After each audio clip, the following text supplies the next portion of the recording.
Do you want to play this without paying this? Well, chill out because I got a deck for you. Welcome to Bad Beats Budget Brews. So what we have in front of us right now is Yuki Lee Bender's Ice Lexi list that they used to win Canadian Nationals. This has sort of become the gold standard for how to build Ice Lexi. The concept of Ice Lexi is to be similar to Death and Taxes from Magic the Gathering, where you use strong attacks that have really good on hit effects that hinder your opponent's next turn, hopefully giving you those pseudo time walk effects where all they're going to do is maybe Arsenal Pass. But, as you could see, there's quite a few expensive cards in this deck. So, what if you want to play this deck and not spend the dollar amount that is on screen? Well, let me present to you the budget variant of Ice Lexi. It still plays very similar, there's just a few minor changes to how you have to play the deck.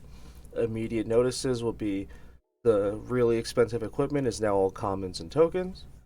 CNC is replaced with Icy Encounter. Remorseless is replaced with Hamstring Shot. And I believe those are the only real big changes. We had to keep 3 of a kind in there, regardless of it being, at the time of recording this, about $18, just because of how important the card is. I'm going to go over quickly what I did, why I chose each card that I replaced. This is not going to be a how to play video. We're going to do a separate video on how to play the deck as a whole. This is just a quick, here's how you play this deck for cheap, assuming that you watched anything online of how to play the deck already, but you didn't want to spend all the money, because I believe it came out to almost $800 while recording this, so this is just going to be quickly, here's how you make it cheap. First main changes. We're not going to go over the weapon just yet, but Coda Frost instead of Findel Spring Tunic. I like choosing Coda Frost as our budget chest piece, because the whole point of this Lexi deck is to be like Death and Taxes. You want to put a tax on your opponent, ideally every turn, to make sure that it reduces what they're going to do to you as much as possible.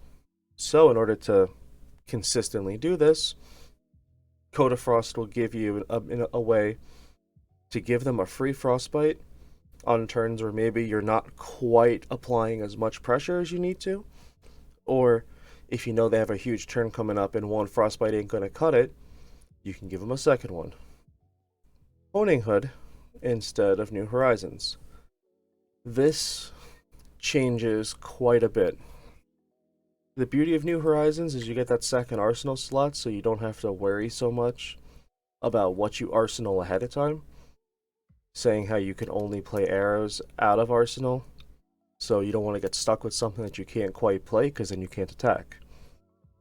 New Horizons fixes this by saying, okay, we'll just give you a second arsenal slot. Your problem solved. Honing Hood fixes this by giving you a one-time effect to say, I only arsenaled that because I had to, let me put it back in my hand, and let me actually arsenal something that I can actually use. One thing to note is that obviously the legendary equipment and the majestic equipment would be better, but you just have to play with what you got until you can get to that point. Not everyone can obviously just right off the bat play with $100+ equipment. Mark of Lightning instead of Shock Charmers. Very similar to how Honing Hood is a one-time fix to what New Horizons solves, Mark of Lightning is a one-time effect similar to what Shock Charmers does. Shock Charmers will make it so your on-hit effects can be spammed each turn.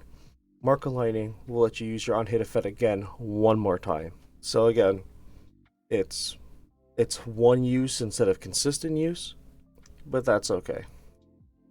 And then we have Snapdragon Scalers instead of the Perch Grapplers. Perch Grapplers you mostly use to block, so the Scalers can be placed with Iron Rod armor or any other kind of just good defense armor. I like using Scalers because since we are not playing the Voltaire and we're instead playing Shiver, being able to break Snapdragon Scalers to give an essential arrow go again that may not have it when if you're playing Voltaire, you would typically give it go again, can really make or break some turns. So, why Shiver instead of Voltaire? It's because of New Horizons. Yep. It's as simple as that. If you don't own a New Horizons, you just don't play Voltaire. I chose Shiver over something like a Death Dealer because we run stuff like Bolt and Shot that cares about the +1, and also because we have other attacks that giving them Dominate when they can't get Dominate or on turns where you kind of need it to hit. Dominate's really nice. Fortunately for the ice cards, a lot of cards can give other things Dominate, so therefore you're just buffing your attacks. But on those turns where maybe you quite can't give them Dominate through card effects, at least your weapon will. The reason why you need New Horizons to play Voltaire is because of the greedy arsenal that we talked about a second ago, where you have to be so arsenal efficient when you don't have New Horizons that Voltaire doesn't quite do it. Because the beauty of Voltaire is you can load and shoot multiple times, but again, your entire thing can be shut off otherwise. And in testing, you almost never get Voltaires off its go again without New Horizons for whatever reason. There's probably some underlying reason that I'm just not grasping right now. So that's the budget equipment versus the expensive equipment. Most of the attacks are all the same. Most of the non-attacks are all the same. Why Remorseless turning into Hamstring Shot? Hamstring Shot basically gives them a Frostbite. It is a strong attack that swings for 5 or more like Remorseless does. It blocks for 3 if you need it to. But it gives them a Frostbite instead of giving them the consistent attacks, which again may not be ideal, but Remorseless is about $23 and Hamstring Shot is about 3 cents. So figure for the sake of budgeting out, you might as well go for another tax effect until you can get that Remorseless effect. Command and Conquer, we replaced with Icy Encounter because Command and Conquer is usually there to be your 6 attack. And yeah, the Arsenal effect and the Defense Reaction effect is nice, but Icy Encounter is another 6 attack for 2, which has the same stats. It just doesn't block as well, but Icy Encounter makes Frostbites, so therefore it taxes if you need it to. So then again, very similar replacement, but instead you're going for the tax instead of the overall value card, just because, Command and Conquer, at time of recording this, I have written here is $85. Other than that, the deck is basically the same. 3 of a kind is way too important. Being able to draw 3 and set up a good turn is great.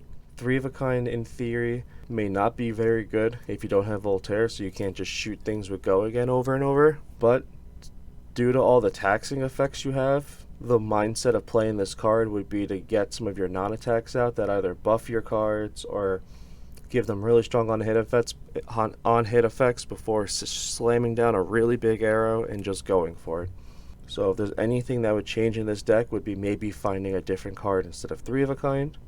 If you personally find that you're not getting enough value off of it, I personally love playing it. So at the end of the day, of course, tweak it to your play style. That's the beauty of this game, is everyone can play decks differently. You don't have to follow other people's lists. So that's a quick little rundown of Budget Ice Lexi. Again, this isn't going to be a super duper how to play. If you guys want to know how to play this deck and some lines of play and some gameplay of Budget in particular, just let me know and I can easily get that recorded for you. And now I'm going to show on screen the before price. If you bought it with everything that that Yuki's list came with, and after playing budget version, here is the new price. Alright guys, let me know what hero you want to see next, what deck you want to see me cut down on next, and as always, I'll see you in the next one. Goodbye.